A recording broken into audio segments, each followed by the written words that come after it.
Hello and welcome to this ICA in Conversation that broadcasts on the second and fourth Wednesdays of each month and focuses on current issues and challenges in the context of compliance and counter-financial crime.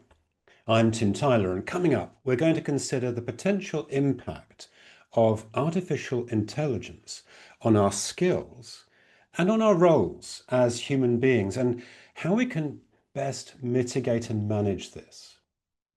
To do this, I'm delighted to be joined by Charlie Patrick. Charlie is a partner at Forensic Risk Alliance, and he and I have worked together in several different contexts to explore corporate culture, linking this to organization goals. Charlie, thank you very much for joining us today. It's good to work with you again. As ever, wherever you're joining us from, wherever in the world you are at the moment, it's great to have you with us. And for those that listen to this when it's been captured on our Learning Hub for the ICA or on Spotify or Apple or even on YouTube, you're very welcome. But for those that are joining live, as ever, it would be great to hear your thoughts as we're talking this through, any questions that you might have. And you can raise those by simply adding a comment on the relevant event on LinkedIn.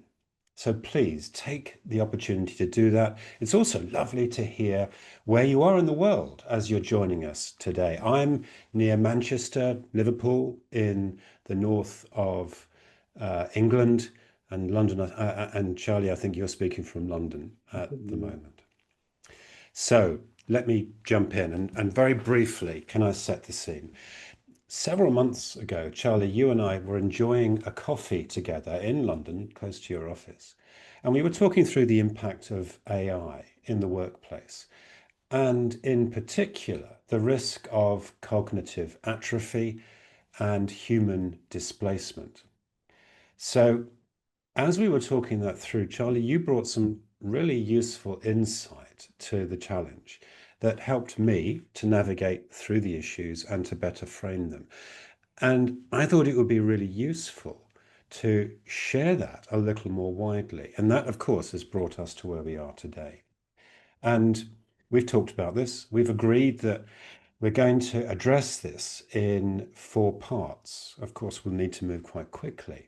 The first, though, is we're going to think about the impact of AI in business and the potential for that to be disruptive in perhaps not a good way.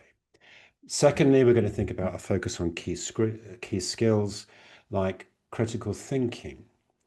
Thirdly, we move on then to return to what for us is a very familiar ground, and that is organization culture. And then finally, the opportunity to think about, well, how can we link all these things together as we think about individual responsibility and accountability as part of organization culture and organization values? Charlie, is that a fair summary? And can we perhaps begin with a focus on the impact of AI on ourselves as users of this technology? How do you see this? Thanks, Tim, and it's a delight to be with you and everybody today. Clearly, we don't have a vast amount of time to cover what is an immense and absolutely growing topic, and I'm sure if we were giving this presentation in a year's time, we'd be saying some quite different, making some quite different points. I think clearly AI not only is here to stay, it is deeply embedded already within our lives, whether you're talking about Amazon or Google or already in many commercial companies. I think lots of companies are seeing it as a way to make greater efficiencies in standard processes and increase automation. Previously, you could use computer programs for processing of data, and now, for example, AI, we use it already within our business to identify patterns in documents. So we'd identify a document and we'll say, what are the documents in this document set look the same, have the same features as this? So there's increasingly greater use of some of the skills of it. Then when you start to think about compliance, you're moving on to decision making. And there's a question that we've debated already, Tim, briefly, which is if you were running AI over your statistics of your whistleblowing program, it'd be very good at identifying lots of data and KPIs around that. Question is, would you really want it then making decisions as to which of those whistleblowing reports you then would start following up for a further investigation? Probably not yet. And that, I suppose, brings us to one of the points that you've already touched on around what Briscoe and Gilbert called in 2016 cognitive offload. And this again comes to one of your earlier points, Tim. There was a very good paper produced earlier this year by Michael Gerlich at the SBS Swiss Business School, where they interviewed 666, oddly, odd number of people to interview, but 666 That's people slightly worrying. they surveyed and interviewed them about the use of AI and also the link between the use of AI and the tendency of the individuals to get involved in critical thinking, and showed that the greater use of AI led to decreased critical thinking and, again, increased amounts of what they describe as cognitive offload, being the use of external tools to reduce the cognitive load on individual memory. I think a nice way of saying it's easier for them getting the machine to undertake the thinking for you. I think the danger is understanding when that is happening. And they found that as the age of the participants went down, the use of AI went up, and also the amount of critical thinking that they were really undertaking went down. And the same link also between educational attainment and critical thinking.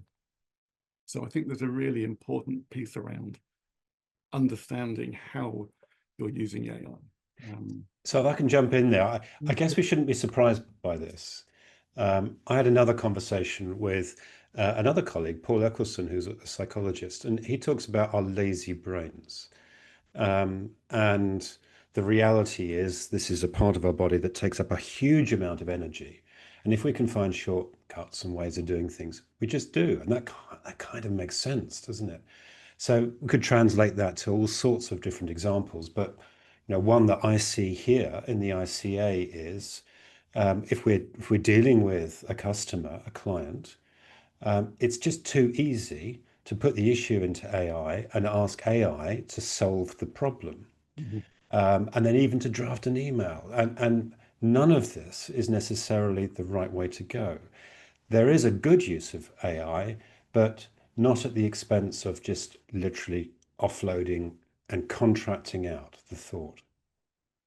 No, very much so. And I think also the more you're using it and relying upon it, you need to be aware of some of its limitations, some of the biases which are maybe inbuilt to the particular program you're using, and also people will become aware, probably anecdotally, as to what's called AI hallucination, where the model's starting to make up information which can be presented as facts.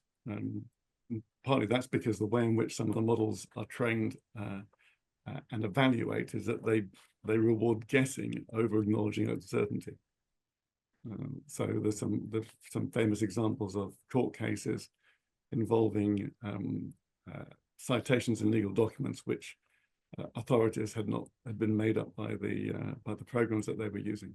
Incredible, yeah. But of course, the way that AI operates is totally different to the way that human beings think. So for us, that's hard to even imagine. But actually, when you unpack it from an AI perspective, it kind of makes sense how that could happen. And that's now the extent of my technical knowledge that has been reached on this. So can I move this on to think about critical thinking? So you touched on that. You've mentioned cognitive offload. And that in time, of course, I believe can lead to cognitive atrophy, a reduction in our ability, our cognitive ability. Where do you see critical thinking in this? I think critical thinking is fascinating in relation to this because there's two parts of that. I think there's partly which is critical thinking, which is being able to challenge and understand the outputs that you are receiving. and not just accepting what you're being provided with. I mean, clearly, you know, as a former Google scientist said, you know, AI does make mistakes and can't take responsibility for its actions. That sits with you. Yeah. But I think there's another piece which is around critical understanding, which is understanding the context of which this information is being provided to you. And Tim, we've also talked about an increased distance between the individual users and some of the information. Yes. And in the past, where if the technology was playing up, you'd pick up the phone to the IT team and get them to assist you. I think now there's a greater barrier, especially if you're using a model, between that information and the user, and more difficult to challenge the outputs, where you are one of many users of the technology. And so that links to the interface, obviously, with us as human beings. It links to critical thinking and our opportunity to challenge and engage with the data. But it's also about control of the data. There's a sense in which we've lost an element of control, or we've ceded that control to whoever established, set this up, programmed, trained it, and deploys and oversees it. No, I think that's right, Tim. And I think also there's I think there's a growing expectation that as efficiency increases with the increased use of AI, there's going to be a reduction in budgets in some critical. So that may mean that actually the compliance, for example, well, clearly we have an interest in, there's a reduction of budgets where actually you may be wanting to fight against such a reduction in budget because you don't have the time to in challenging the outputs and really understanding the information which has been provided to you. So it's almost a perfect storm of circumstances in that, on the one hand, as individuals, we are. I mean, it's not a criticism. We're inherently lazy in the sense of we will find quick and easier ways of doing things. That's in our DNA. But as an organizational level, there's pressure, there's a challenge around, well, we've invested in AI, we need to see a return on that investment, and that in part is going to be a reduced headcount. So we aren't going to have as long to do the things that we did before, and so on. So working together, there is a danger, that cognitive offload that you've described. And I think it's worth mentioning that KPMG have done some research in Australia, quite apart from the Swiss business school research, and they found exactly the same thing. I think 51% of those that were interviewed in Australia said that they were claiming work as their own that had actually been undertaken by AI. But let's move on, if I may, because there was, for me, an aha moment whilst we were having that cup of coffee in London, because you raised a suggestion around, well, what are the things that we can do to mitigate the risk of that cognitive offload? And it absolutely caught my imagination, and that's part of the reason why we're speaking today. So I wonder if we could go back to that. And you were relating this to organization culture and values in particular. Yes, and I think many organizations' values, the pillars which guide the behaviors, generally are going to look pretty similar, be a thing about doing the right thing, behaving ethically. And, you know, when I look at my own company's ones, we've got two, I think, relevant ones, one of which is taking responsibility for your actions, and another about seeking advice in uncertain situations. But one of the companies I'm working with at the moment has got values around active listening and embracing learning when you get it wrong, and individual responsibility. And I think one of the things that comes out to me from that conversation, Tim, is being empowered to challenge, and also being empowered to think critically about the outputs and information. And I think in the past, people would have what used to be described as a healthy skepticism. I think it's now becoming absolutely vital that employees do have that. And there's that old expression about, you know, you should watch out that AI is coming for your job. I don't think that's true. I think it's somebody who understands AI. They're the people who are coming for your jobs. And I think, therefore, this comes back to, I think, one of the other points that you wanted to talk about, which is individual responsibility. And I think it's even more important for individuals to be both seeking to understand, if they can, the uses that have been made of technology within their businesses, and being empowered to challenge the outputs, especially where their gut feeling is that those outputs either aren't in line with the company's values or just aren't right. And as I said, if we're doing this conversation in a year's time, AI will have marched on leaps and bounds. Yeah. And I think that's for me another challenge that we haven't really talked about. And that is that we so often define the role of human beings now in the workplace as doing the things that AI can't do. Well, well, I say so often, we've started to do that. We're starting to see that. Don't worry, we'll always need people who will see the bigger picture or will have emotional intelligence and so on and so on. And there's value in that, of course. But I think the danger in that is that we define our role not as the start of the equation, but actually as AI as the start of the equation. And our role becomes whatever AI can't do. And as you say, AI is rapidly developing, and very soon we'll be able to do things that perhaps we can't even imagine at the moment. And that diminishes the human role. But if I may, coming back to your observations around empowerment and individual responsibility, you were setting that into the context of thought about culture. Mhm. And I think this is where we can give it a sharper focus and start to think specifically around, well, what do we do within our organizations, perhaps within compliance, in order to bring what you describe into fruition? Is that a fair summary? No, it is. And I think clearly organizational culture is not really around the technology that you deploy.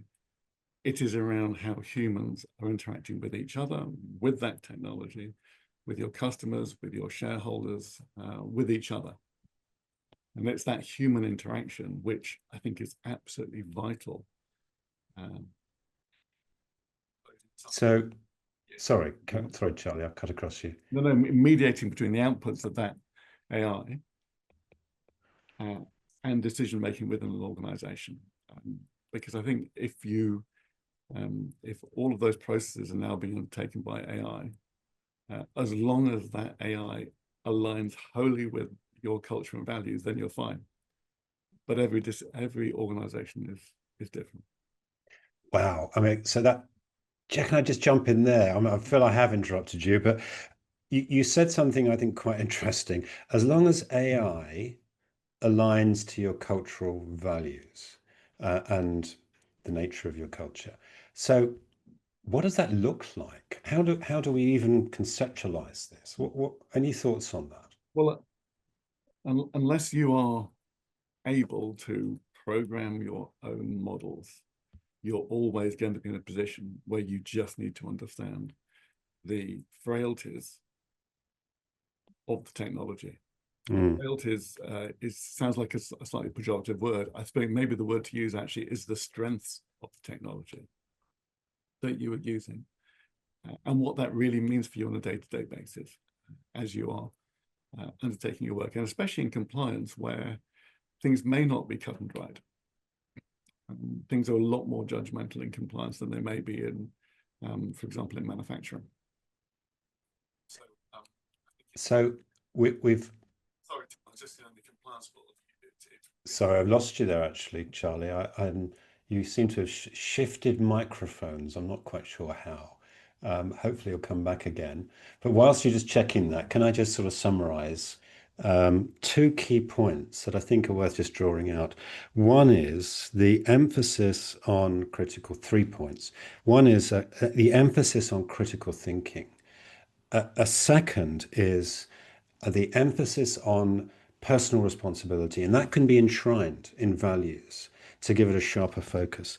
And the third is the importance of understanding the technology, AI literacy, with all that that entails. So hopefully you're back and you can hear me again, or I No, can no, hear you. clearly, Yeah, Tim. yeah.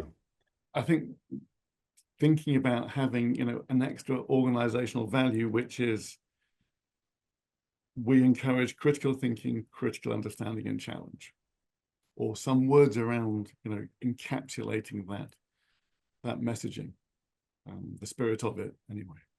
So I might think of it in terms of accountability, which is another way of really saying the same thing. So, quick recap, and if anyone has any questions or observations, there's some really interesting thoughts that have been shared in the comments, and it's lovely to see people joining us from all over the world, from Canada, all parts of Africa, from the Middle East, from Oman, from Chile, Cairo, Isle of Man, Essex, near where we are now. So great to see you joining us. Lovely to hear any questions or observations you may have. Anik, thank you for your thoughts where you're saying this is fascinating. I think it's fascinating as well and important. But can I just quickly summarize where we've got to? We've thought about the impact of AI in terms of cognitive offload, and the disruption that can have on us as human beings in the workplace. We've thought about personal responsibility and the importance of critical thinking in response to this. And we've started to link that to organization culture through values and perhaps through other softer measures, through training and so on.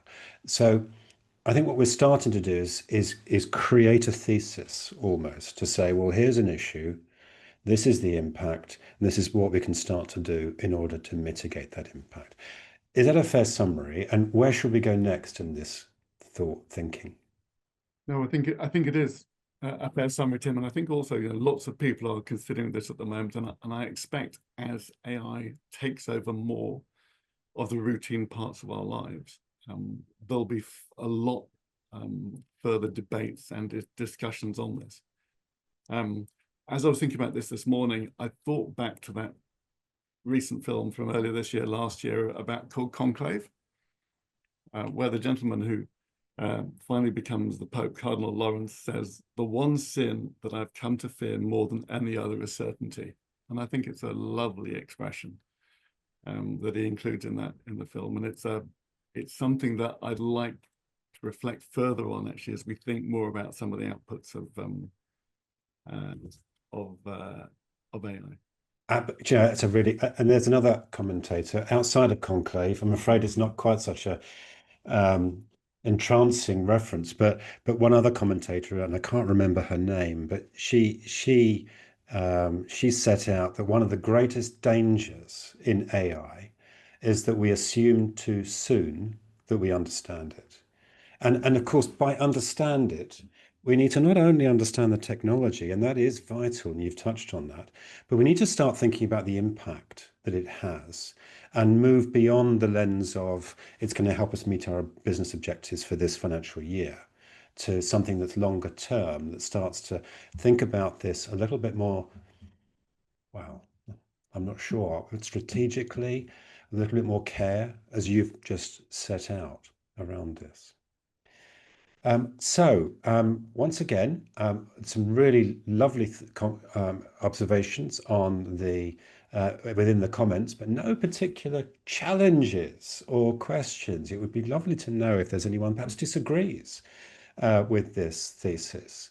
One thing that I've often found, and Charlie, you may have a view here, is that there are some people who will see AI as just simply another technology like um, like computers, like the blockchain, like biometrics. This is just another technology that helps us on our continual march of human progress. Um, Others see it as actually completely paradigm changing. And if I'm honest, I think I'm probably in that bracket. I'm working with people that are a little bit more relaxed than I am, and I can understand why they're relaxed. But let me ask you, I mean, perhaps it's an unfair question, and maybe it's a little bit too binary, But where would you sit on this? How do you see this?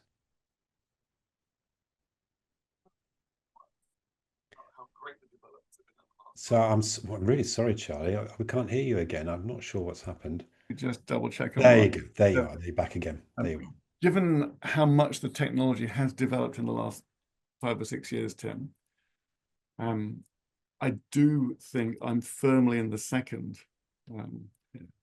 in the second camp.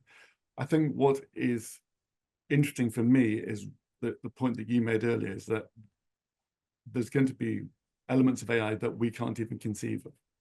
Yeah. I think that's what is really transformational. Because in respect of, for example, the blockchain, people currently can see all the wonderful uses that the blockchain has outside of cryptocurrencies in relation to data integrity. But I think there are uses of AI now which are being developed that we cannot comprehend. And I think that is why it will be transformational. So it won't just be, it takes over processes which we do at the moment. They take us a long time. They can be heavily manual, and automates those. I think it's far, far more than that. And I think some of the naysayers about the end of humanity, etc., are putting a pretty negative spin on what will be absolutely transformational. So I agree. I agree entirely. Thank you. And we've got just a few minutes left, and actually a really useful question and observation from Anik. Thank you. You point out, of course, Anik, that the EU AI Act, well, on the one hand, it creates a substantial overhead for compliance departments, but arguably it places some of the things that we're talking about now into a framework. It doesn't address them all. It doesn't. It's very outcome focused, of course. But it does offer us some framework. But you also ask a question. And so your question is, and I think we've just got time to address this, Charlie. Anik's question is, what type of policy or procedure would you advise to start with in order to begin to manage the AI risk? And she asks code of ethics, policy, something else. We have, of course, talked about values and culture as well in this. What are your thoughts, Charlie? So ourselves, we've developed some golden rules in our uh, use of AI policy.